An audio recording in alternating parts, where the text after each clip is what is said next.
Good afternoon, everybody. City Club members, friends, community members, welcome. Thank you for being here today. My name is Jacob Fain, and I am your City Club of Central Oregon Board President. Well, thank you. So for a portion of today's forum, we're going to be discussing ideas for Bend's future at our tables. We've got some chosen moderators and worksheets for everybody to go through. It should be a fun discussion. And for our virtual audience, you have the option of discussing in the chat and YouTube, or you can join us on Zoom, where you can have live discussions there. So before we get started, I'd like to thank our community, platinum and gold sponsors and partners who are making today's forum possible: ASI Wealth Management, City of Bend, Central Oregon Community College, Oregon State University Cascades Campus, Central Oregon Association of Realtors, Brooks Resources, and Pacific Source. And thank you to our forum sponsors today: the City of Bend, Central Oregon Association of Realtors, and the Desert Pine Group at Morgan Stanley. Let's give everybody a round of applause.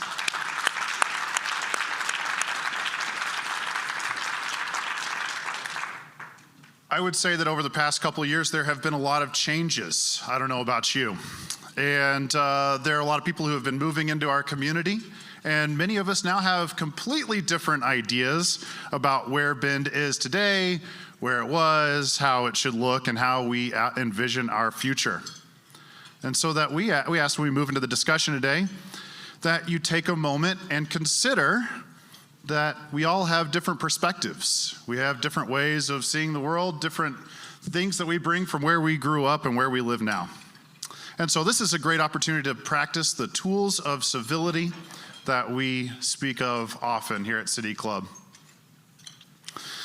As we kick off today's forum, I would like to invite our moderators today, Envision Bend Executive Director Laura Fritz, and City Club and Envision Bend Board Member Zach Boone, up to the stage.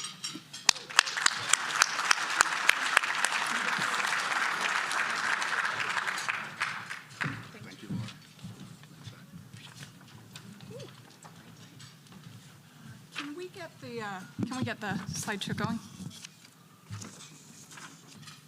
Well, I will get started nonetheless. Hi, I'm Laura Fritz. I'm the Executive Director of Envision Bend, here with Zach Boone, who's also a member of our board, as well as City Club board.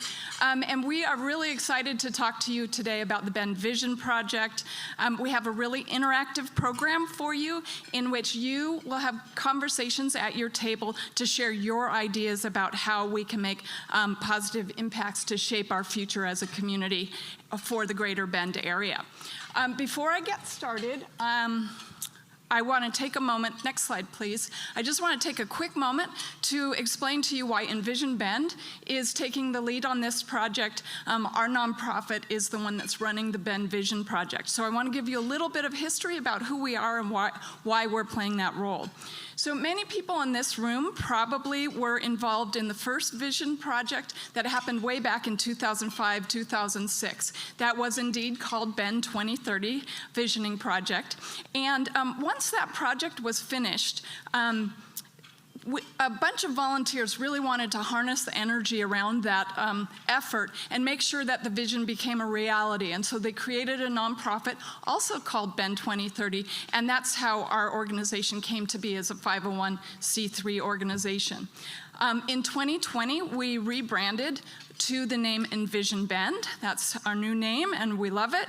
But really, ever since our inception way back in 2007, we have been working with partners all across the community to take on the challenges and seize the opportunities that our community faces. So that's why we're here today leading this important community initiative. But because we want to spend most of our time today hearing from you, I want to call your attention to some papers on your table. We have a piece there that provides the Envision Bend mission, vision, and values. And I want to tell you that Envision Bend brings diverse stakeholders together to educate, engage, and empower all members of our community to have a voice in our city's future. Our board of directors and I really believe in our mission, and we also are really committed to our values of transparency, inclusiveness, diverse perspectives, and civility. So you have that information on your table. Speaking of board of directors, a lot of them are here today. They're dispersed around the room. If you want to learn more about the project, please talk to them, ask them about the project or our organization. So I will turn it over to you, Zach. Next slide, please. We want to thank the many community partners who have stepped up this far to get us where we are today. You have those sheets on your table. I won't read all of those folks, but we have the Envision Bend Leadership Alliance, we have the Envision Project Partners, and the Envision Project Investors. We could not do this work without each of the trust and backing of those organizations, so thank you all for your support. Perfect, thank you. Next slide, please. Great. So the purpose of the EnVision project is to create a long-range vision for our community that describes our desired destiny in 10, 20, 30 years down the road. It really will serve as our North Star for where we want to be as a community. And the reason why we're doing this is because we know that visioning actually works. Forward-thinking communities do it to guide their future and make sure that you're not just leaving it up to chance. We did it successfully back in 2005, 2006. It had a tremendous impact on our community, and we can do it again today. So the EnVision project runs about 16 months long. We started back in December 2021 with a lot of background research and individual interviews, and we expect the project to be completed at about springtime of 2023. So it's about 16 months, as I mentioned. And if you'd like more information about the actual process itself, please go to our website. It'll be up on the screen at some point. We really feel like the time is right for this project. Just yesterday, for those of you who were at the EDCO luncheon, similar meal, it's delicious. We heard how important it is for businesses of any size to intentionally think about culture. So we want you to be intentional and think about Bend and Greater Bend. This project is done with that similar spirit. We're growing, we're changing, we're evolving. We think it's vital that we collectively as a community be intentional about where we want to go and to arrive at a shared vision. This process aspires to engage the community deeply across many different demographic lines, including the notion of Greater Bend. For those who routinely work, dine, recreate, visit family and friends, etc. in Bend, and for those living just outside the urban growth boundary. So for this project to be successful, we really must engage people all across the full spectrum of our community so that the final vision truly represents our community's desire for our future. So that's why we're putting a huge amount of effort into getting out into the community to encourage and solicit participation in this process. We've created a number of different ways that people can engage, including interviews, focus groups, workshops, events like this, and a community survey as well. And we're also committed to attending a lot of events this summer throughout the city at different times so that we can meet people where they're already gathering. And then we're always looking for opportunities to meet people where they already assemble so that it's easy for them to engage in this important community initiative. The outcome, we're all about outcomes, is to have a high-level, long-term vision and a short-term 5-year strategic action plan that will help guide some of these conversations. Envision Bend is not the implementer, we're the convener. So I think that's important, and this will help opinion leaders, stakeholders, the city, COIC, county, nonprofits, et cetera, have a vision for what the community really wants to see. And finally, I'll say this, will this be a perfect process? Nope. Will there be lessons learned along the way? Yes. Do the board, trusted partners, and our consultants know where this will end up? Nope. But can we, as the community of Bend and Greater Bend, come together and share the vision for what we want to be and who we want to be? We think we can. I would also suggest that in this very tumultuous time in our nation, region, locally, bringing together our community to discuss hopes, wants, dreams, and fears together with civility and without partisanship is our duty and our responsibility. So please lend your voice and your vision to help us get there together. Okay, I'm going to turn it over to our consultant, Jillian Taylor with Next Consulting Group, and to our board member, Kathy Schroeder. Thank you.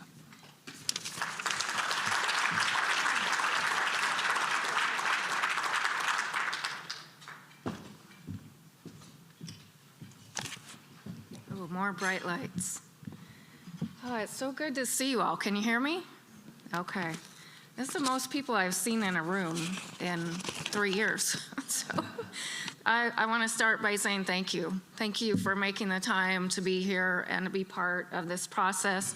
This is a big moment. We've been doing a lot of work kind of behind the scenes, and this is a little bit of our coming out party today with all of you. This is going to be really interactive. We'll have table discussions. We're going to do a little poll here in a bit. Because we want to tap into your ideas. As Zach said, we don't know where this is going to take us. We're here to guide the process. And I don't know about you, but I sometimes feel a little overwhelmed with what's going on in the world. And what gives me hope is to know that we can make a difference here locally. And to do that, we have to start by listening to each other, with grace and curiosity, understanding our differences, and seeking our common ground. And so if we go to the next slide, we are starting by doing a lot of listening. We've reached out to folks with really different perspectives very intentionally. And what do I mean by different perspectives? In our first round of interviews, we spoke with people that live on the west side and people that live on the east side. We talked to folks that have a long history here, and then some people that are relatively new. We even spoke to some Californians. We talked with students, parents, and retirees, and people of all colors, black, brown, beige-ish, as well as red, blue, or purple. We talked with folks from the nonprofit world, the government agencies, the business world, and our faith communities. Even athletes and couch potatoes, everyone gets a voice. We ask roughly the same questions for each person that we talk with at this stage, and we will continue that through the online surveys and other ways that we ask for input. One of the common questions that we ask is, do you consider Bend to be a welcoming community? I'll give you some examples of responses that I've had. One person said, yes, of course, we've always been. We're nice here in Bend. Another woman said, I really don't know anymore. And a third person said, no, unless you're white and you're wealthy. It was a white and wealthy person, man, that said that comment. So we are struggling, to get beneath and really dig to make sure that everyone feels welcome here. And we've got work to do.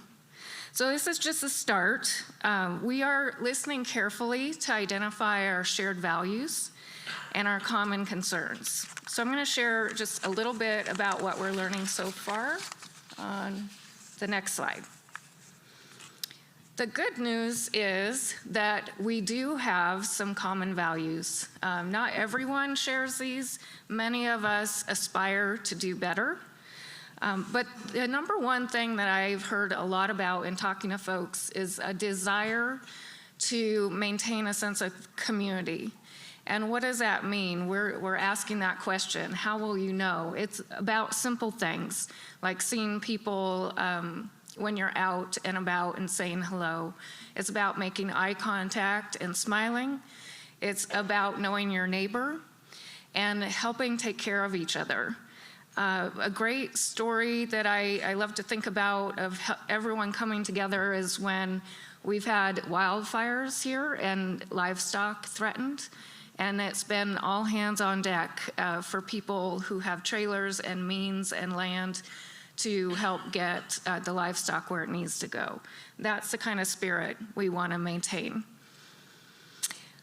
Collaborating. This is an interesting one because I do think it's relatively unique to Bend, and that is a culture where we help each other as organizations, as nonprofits, as businesses. I give a lot of credit to the brewery industry, which started many decades ago, helping each other, lifting each other, sharing resources. And I interviewed an executive director last week who is a one-woman shop, but she has 57 other nonprofits that she's partnering with right now. That says a lot about who we are. Of course, we cherish our natural environment, and whether we interact through hunting, fishing, snowboarding, cycling, or hiking, we all care about how to take care of our water, our soil, and our forests. There is also an inherent creativity here, and I think a lot of what has gotten Bend to this point has been people before us that dealt with challenges and came up with creative solutions. When the lumber industry went away, Bendites came together and strengthened the tourist industry. When the last recession happened, we focused on some cluster industries, sorry, lost my place there, and we recruited and supported them, such as bioscience, outdoor gear, technology, and aviation, and so now we have a much more diverse economy. Again, it's important to know that we don't all share exactly the same values, but there are some consistent themes of what we aspire to and what we want to build on. Next slide, please. There's also some common concerns. Everyone kind of sees life in Bend through different perspectives, but there's definitely some themes here as well. And the first one I will call having a safe place to call home. And that gets to not just our homelessness issue, but also affordability. And bottom line, that is a #1 concern that I'm hearing about. I don't think that will surprise any of you.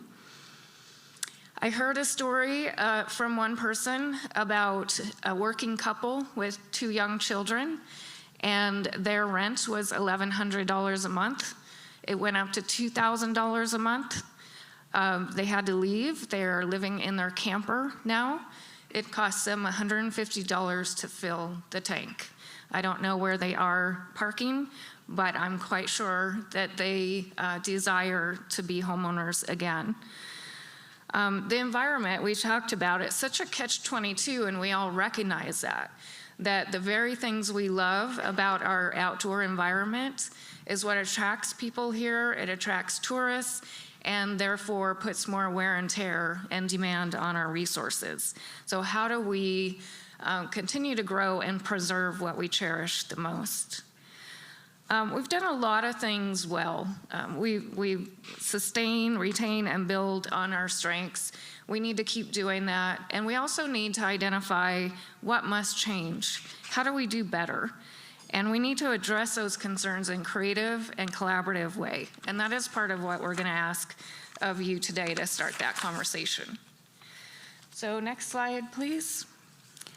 So bottom line is that our challenges are also our biggest opportunities. As Zach said, we are at a pivotal time. I can't tell you how many people I've been surprised have thanked us for doing this work right now, for asking these questions, for taking the lead, and for gathering people together. We can do this. I have no doubt that Bend can meet the challenges that we are facing today together, and that we can start to shape a future that we all are proud of.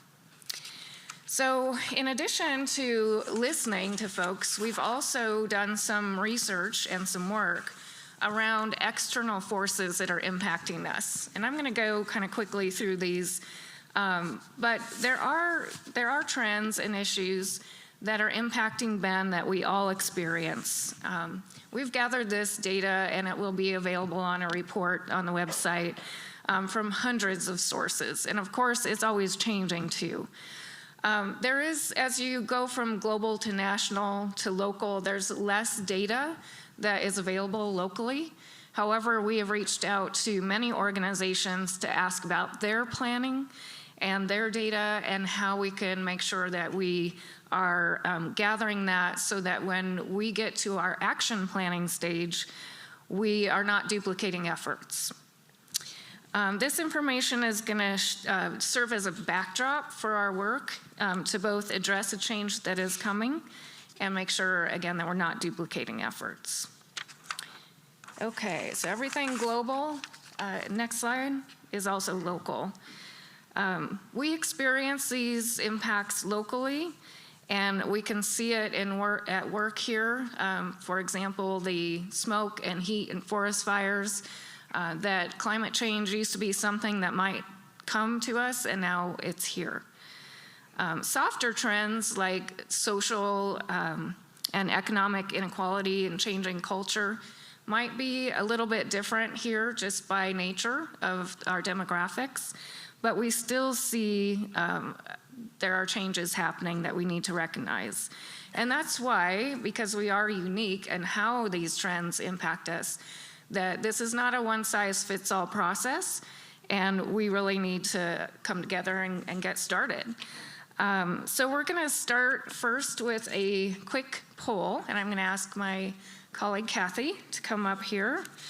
Think of this as a lightning round. We're interested in what you are experiencing in terms of change. And Kathy is going to ask a question, and we would like you to, I use this. Okay. Yeah, we'd like you to raise your hands if it applies to you. No, hello. I'm sorry. Hello. Good morning. So I'm excited to be up here and talk to you. I'm another one of the board members for Envision Bend, one of the other people really committed to helping facilitate this thinking process, catalyze your imagination and your interest. So I want to start by asking just a few questions. They're kind of got me questions, but I want to know, can you please raise your hand if you've been caught up in commuter traffic on Highway 97 or had difficulty getting a reservation at your favorite restaurant, like maybe Ariana? Okay, great. Next slide. Sorry. Oops. That's not. Thank you. Okay, so yes, we have 5 themes today embedded in our work, and one is livability. And so we know that Bend is growing. I'm sure that's not a surprise. Our population is estimated above 100,000 people. It's forecast to grow to nearly 124,000 in 8 years, and 154 residents by 2040. That is double our population from 10 years ago. The other big impact to our community that we're seeing and feeling every day are the number of visitors that are coming here. As many as 20,000 people on a sunny day on average come to our community. We also have tens of thousands of people that are commuting into Bend every day. And so, yeah, it's getting a little bit more traffic-y. All right. Next slide, please. All right, get ready. Raise your hand if you've personally known someone priced out of Bend's housing market or someone who cannot find a place to rent. Wow, look around that room. Next slide. Okay, again, probably not going to be a surprise to any of you, but some of the data might. The median home listing price in Bend in May was $775,000 compared to $537,000 in Portland. And I moved here just over 10 years ago. At that time, Portland and Bend were pretty equal in livability for housing prices. Our income, our household income here, however, is significantly lower than in Portland. And in fact, we have 1 in 10 Bend households that are living below the poverty line right now. We also can see that the lack of affordable workforce housing is undercutting our economy. The Bend Bulletin just had an article about the severe shortage of workers and job vacancies. All right, so now raise your hand if you know someone in Bend, like my husband, who works for a tech startup or who telecommutes from Bend. Anybody know a tech startup worker or a telecommuter? Look at this room, full of yeses. Go ahead. Oh, okay. Okay, so we know that creativity, remote working, and tech-driven companies are growing here as well. Even before the pandemic, we had a high percentage of folks that work from home, and now I'm sure you've heard the term, we are a Zoom town. All right, next slide, please. All right, so this is a more difficult topic, but please raise your hand if you've witnessed or heard about negative behavior toward people based on their identity, or you've experienced it yourself. Thank you. They really want us to be nice. And while we are seeing some fracturing and some situations where folks are not acting at their best, I want to do a shout out to City Club for promoting their rules of civility and setting that context for all of us. I think they are leading the way in promoting a positive culture for us. All right, finally, raise your hand if you've stayed indoors more than once because of wildfire smoke or packed your go bag and put it by the door. Sucks, doesn't it? A few years ago, I was in a fire evacuation area, and figuring out what to throw in my car beside my kid and my pets was a hot mess, a difficult decision. So yeah, we are in our third consecutive year of a drought emergency. The acreage burned by wildfire has increased 7-fold since the 1970s. And a new study that came out said that 97% of all properties in the county will become at risk of wildfire over the next 30 years. Next slide. Okay, thanks. Okay, so this can all sound a little bit down, a little bit depressing, but that's okay, because we're, part of solving problems is really understanding what they are and getting out of our bubble and looking further in the horizon. So trend is not our destiny, and it can feel overwhelming, but the good news is that actually compared to many cities, we've done a lot of good work, a lot of groundwork, and I've been impressed with the City of Bend, the county, COIC, nonprofit agencies, Bend Parks and Rec. So many organizations are really looking ahead and planning, and so we just need to keep that momentum going. This is no time to rest on our laurels. We need big ideas. One of the outcomes of this project is what we're calling game changer projects, things that really move the needle in the right direction. Bend leaders and residents have tackled these kinds of challenges in the past, and now it's our time. And we're going to tap into your creative thinking. Kathy? Thank you. All right, next slide, please. All right, so now we're going to start the time where we're going to talk at our tables to think about the big ideas. Next slide, please. I know you will remember that a few slides ago, Jillian talked about the 4 core values that she's identified in talking with people around Bend: caring, collaborating, cherishing the outdoors, and creating. I'm going to ask everybody to think for a second about a time that you were happiest and most joyful here in Bend. Maybe you were skiing in the Powder. Maybe you were floating down the river. Maybe you were at one of our breweries enjoying time with your friends. There was a time where magic was created in your life here. So bring that thought, please, and think about what big ideas, grounded in that joy, grounded in that love for our community, can you guys brainstorm about in an area that each one of your tables has. We're looking for your best thoughts. And we want to do that because you guys are the community leaders that push this community forward. So we're really relying on you guys to come up with some big ideas today. Next slide, please. So there are 5 discussion themes. Each table has already been assigned one. Each table has a discussion facilitator. And what we're going to do is each one of you are going to spend the next 15 minutes talking with folks at your table, coming up with some lists of big ideas, agreeing on 1 or at most 2, if there's a big stubborn disagreement at your table, about what the best ideas are, and then sending them to us on Mentimeter. Next slide, please. So we are very excited to turn you guys loose for the next 15 minutes to focus on some of these ideas. Let your imagination soar and think about intentionality, because who we're going to be eventually is going to be based on what we intend to grow into. Collectively, this room can change the world. Let's start by thinking about how to change Bend in these ideas.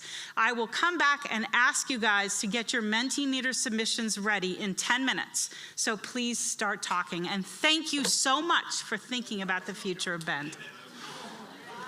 5 themes that y'all were discussing, can you tell I came originally from Southern Indiana, are up above. Livability, affordability, innovation, civility and inclusion, and resiliency.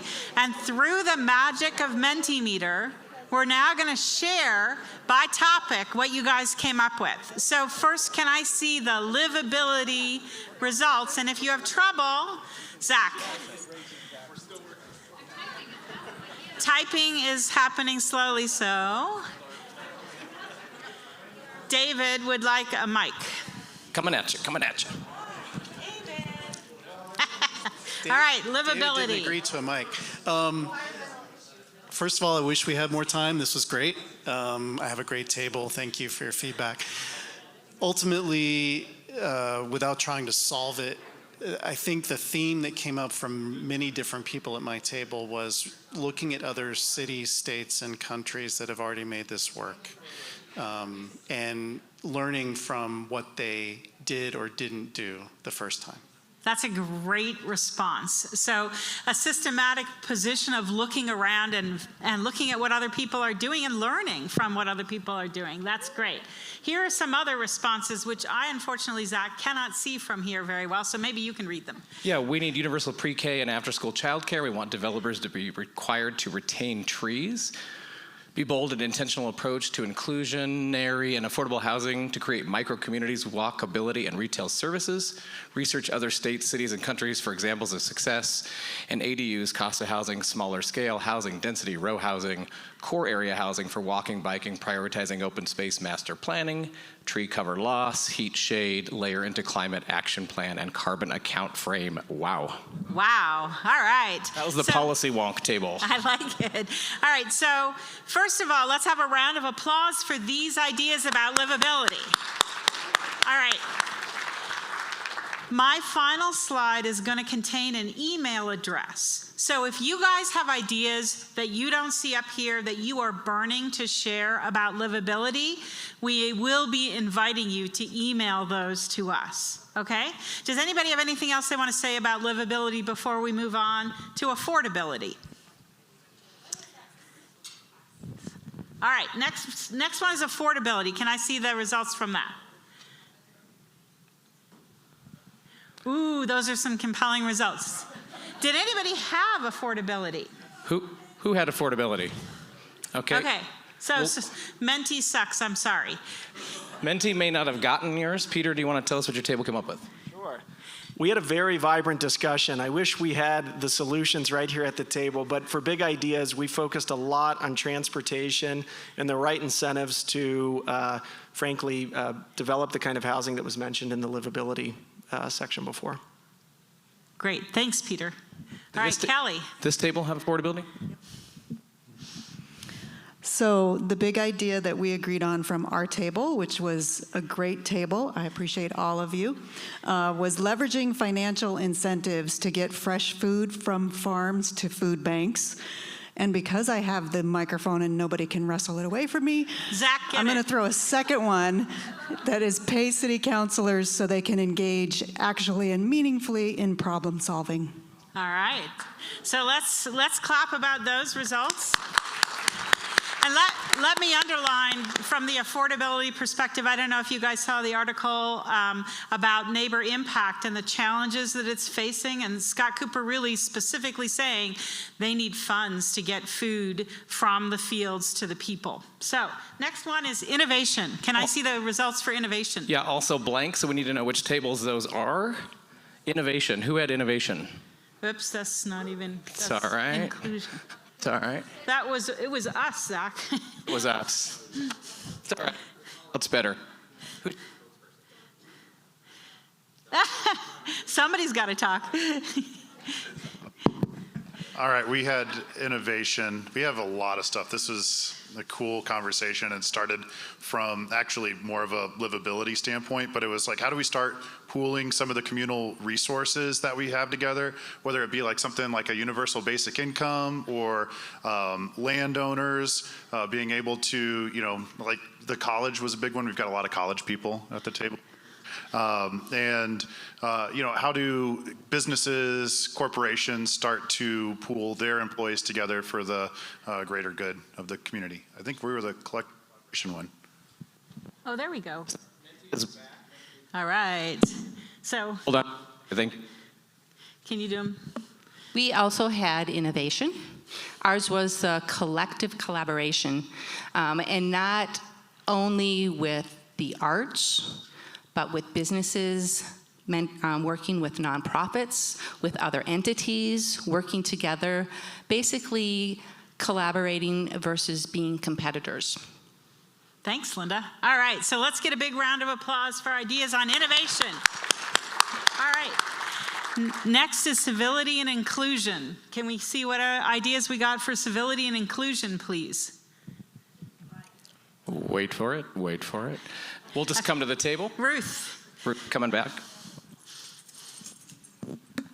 I think maybe I typed it into a different category. But here's our big statement. And we talked also a lot about transportation impacts, or the impacts of transportation upon civility, inclusivity. We talked about affordability and inclusivity as well. We came up with this, so as our big idea: design cities for people, not for cars. Public rights of way should be socially relevant places, which helps lead to greater civility. That's great. All right. Do we have anybody else who worked on civility and who wants to share? Back table. All right. Thanks, Zach. ML. Yeah, I actually typed it in and thought I had submitted it, so it's out there in cyberspace. Sorry, Menti's a little...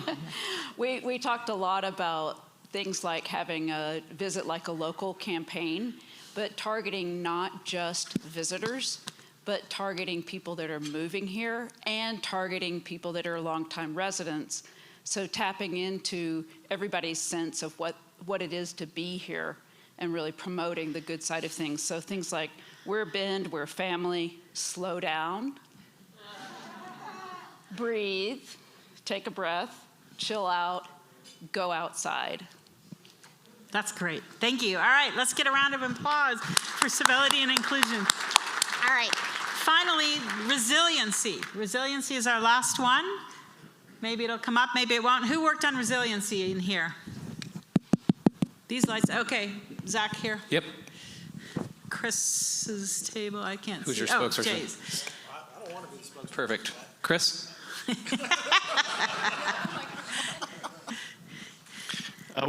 had quite a healthy conversation here. Went around the table and we took some lefts, we took some rights on the conversation, but it was pretty healthy. So the first one we had was wildfire in terms of resiliency and making sure that we're building defensible space so we create safe neighborhoods. And by creating safe neighborhoods, we're hoping that to build a stronger culture and community with our neighbors, to get to know our neighbors, which I think might overlap with civility. The other was, what about our evacuation plans with resiliency? We have our evacuation center for those on the other side of the mountain that are coming over here, but what about us, right? Are we gonna take a bullet train to Burns, or are we gonna go west? So working on ways to collaborate and on that area of resiliency.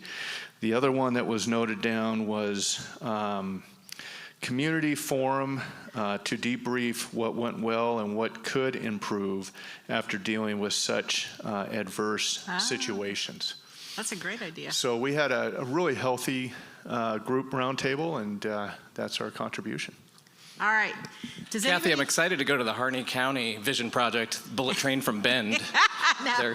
They're really high on that idea. That's going to be quite a discussion. Anybody have anything else to share in this area? All right, can I have the next slide, please? Hold on, one more. Bill Kuhn has Oh, I'm raised his sorry, hand. Bill. I didn't mean to ignore you. My apologies.